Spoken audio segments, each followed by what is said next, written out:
I don't know if I'd call this a thought experiment, but it's a question that was asked to me recently about kind of like, what is your price? Like, it's pretty vague, but when I was trying to give an answer to my friend, the context was that he's in a position where he's leaving his job for a new job, and there are people that want him to stay at his current job to such a degree that they might go out of their way because they have a lot of financial wealth that they want to possibly go out of their way to do something to keep him there. Whether it be supplementing a salary or giving him real estate to live on. Um, he doesn't know the particulars yet. But, I mean, he wanted to leave that job for a reason, and he wanted to go to this other job for a reason.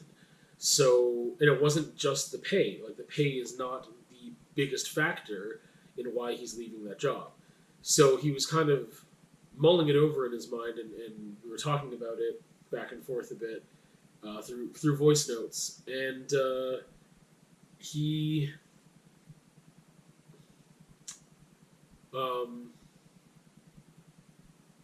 he just kind of asked me, like, well, what are, what, not what would you do, but like, have you ever thought about that? Like, what are your limits? Like, what are those things that they could do to make you stay or whatever?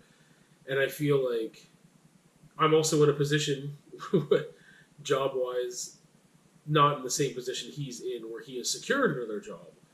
I wish I was in that position, but I'm in a position where things are not the way that they were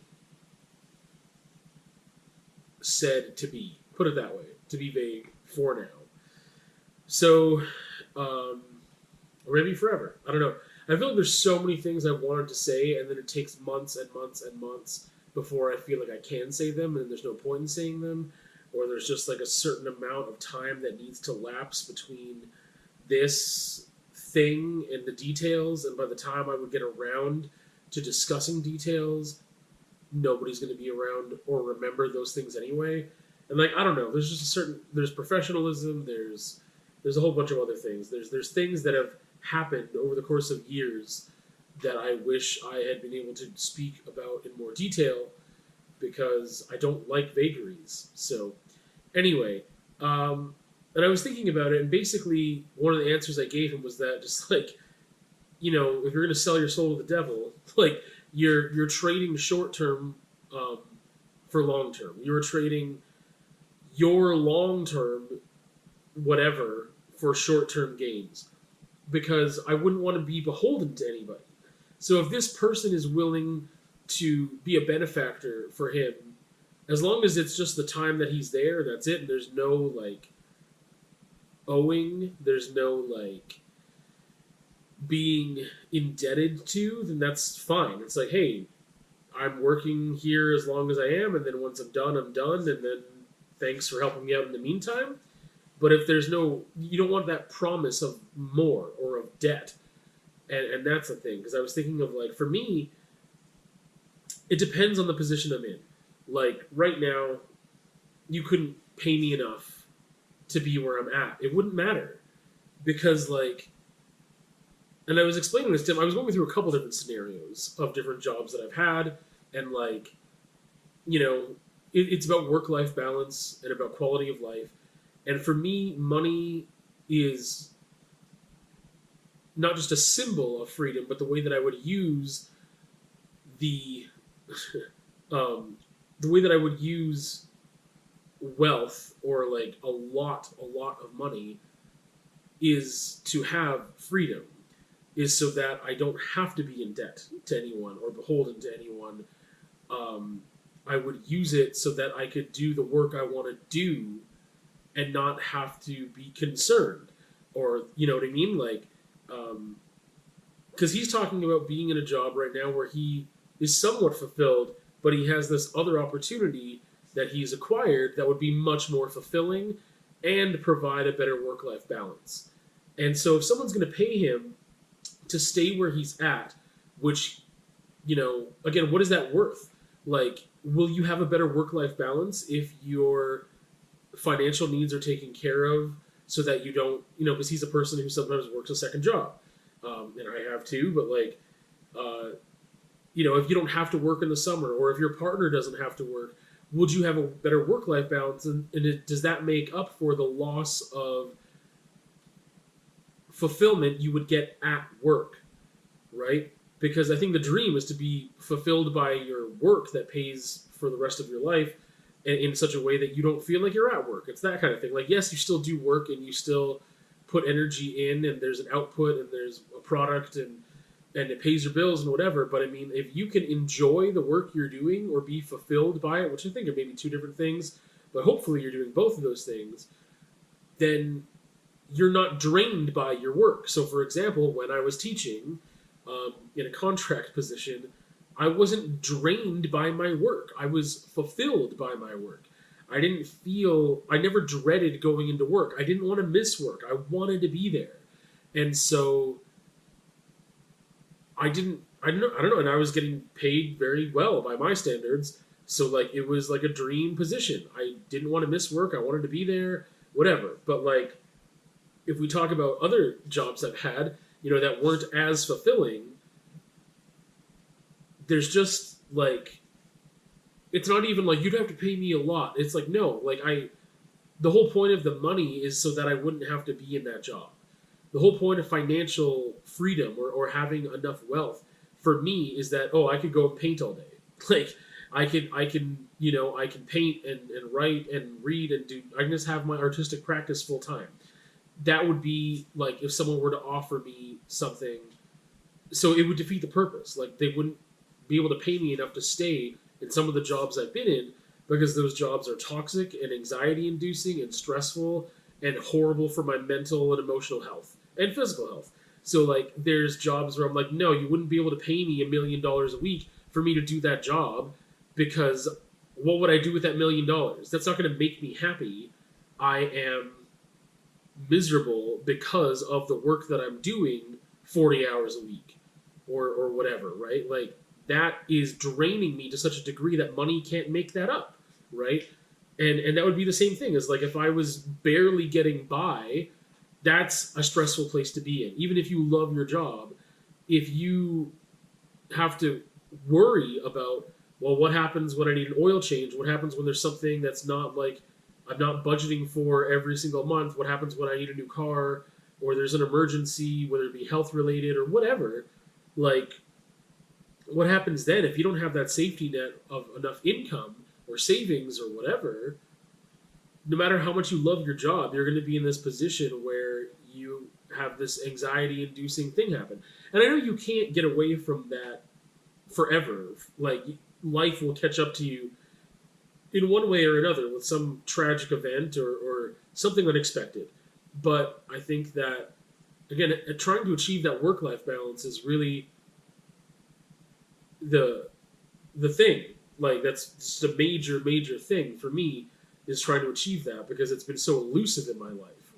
And I felt like just, with teaching, I don't feel like I worked 40 hours a week. I felt like, you know what I mean? Like, I was the type of teacher that I'm like, hey, when I leave the building, the work doesn't stop. It doesn't matter if it's Christmas holidays, I need to check my email, or I need to like read my emails or whatever that I've been getting from admin or whatever. Like, there's things that happen, right? And I want to be the best teacher that I can be. And so it's not like, I walked out of the building, the bell rang, I'm done. No, like, to me, that's not what a teacher is, period. And by that, I mean a good teacher. But that's something else for another time. Actually, I think I've already spoke on it, but maybe I haven't. I don't remember. I'd have to go back and look. But anyway, I know I've talked about it before, but to what degree, I don't recall. So, I still felt at that time that I wasn't drained by the work I was doing. So even though I might have had less hours of free time than some of the other jobs I've had, that when I had those hours of free time, I wasn't drained. I wasn't desperately trying to deal with my anxiety and you know, and figure out my mental health and trying to find a way just to be okay with going in the next day. I wasn't on edge the whole time. I was content. I was happy. I was free to do other things during that time. I was emotionally, mentally free, not just physically free from, work, but I was mentally and emotionally, like, it wasn't keeping me hostage. It was something I wanted to do, something that gave me energy. It was something that fulfilled me. So I don't know. It's like, I guess I compare it to just like being an introvert or an extrovert, and I know those are very black and white terms, but simplest definition. I mean, I think, or example, is that a lot of extroverts are energized by crowds of people and mingling and networking and that kind of thing, and introverts would be drained by that activity for the most part. Again, just to keep it simple, and I definitely feel that. So, it's like having a good job versus having a not so good job. Is that I work is still work, and yes, it still takes energy, but I get energized spiritually, you could say, emotionally, mentally energized by being excited about the work that I'm doing. And so it makes the rest of my life easier because the rest of my life will have challenges too. And work would have challenges, obviously, even if I enjoyed my job, it has challenges. But it's not a place where I would dread to go. So I would have these other things. Man, this went way off the rails. Trying to draw it back. I don't know. Again, I came to the conclusion that the position I'm in now, it doesn't matter how much you paid me, it's not where I need to be for my mental and emotional health, which affects my physical health, but whatever, for my health, period. It's horrendous. So, we're just probably saying too much, but that's the truth. And right now, I'm just gonna say it. So, anyway, there's nothing that anyone could give me because, again, of how bad the situation is. It permeates the rest of my life. That's like asking, like, how much could I pay you to stay in this marriage, in this horrible, abusive marriage that you're in? Oh, what if I paid you $1 million? Would you be able to stay in that marriage? It's like, why would you do that to you? How much joy is money going to give you, right? Like, again, for me, money is more about freedom to do the things I really want to do.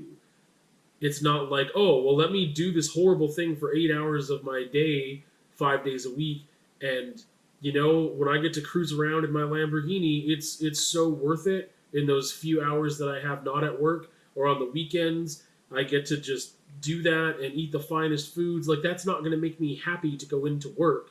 It's not going to make up for it. It's just not. And I have a hard time trying to think of anyone that I know. Then again, I keep a certain quality of company. So, I mean, I don't know. I'd be curious how many people would be willing to sacrifice their health, specifically mental and emotional health, to such a degree, and yet being paid enough money, they would feel like it's worth it. That they would get enough out of what they could pursue with that money. Because the money would provide freedom of different anxieties, of not having to worry about rent or bills or those things like your vehicle breaking down, those surprise things that life will throw at you financially to deal with. You wouldn't have to worry about those things, and that would take a lot off your plate. But for me, I would rather take the anxiety of work off my plate by being in a job that fulfills me, or not being in a traditional job and just being an artist full time. If I had the financial freedom to focus on my art, I would rather do that and then deal with those other anxieties, and I would be more equipped and able to do that, not financially maybe, but mentally, emotionally. Like, I would be in a much better position to deal with those things and not end up spiraling because of them when they were to occur, versus being in a spiral every day because work is just that draining.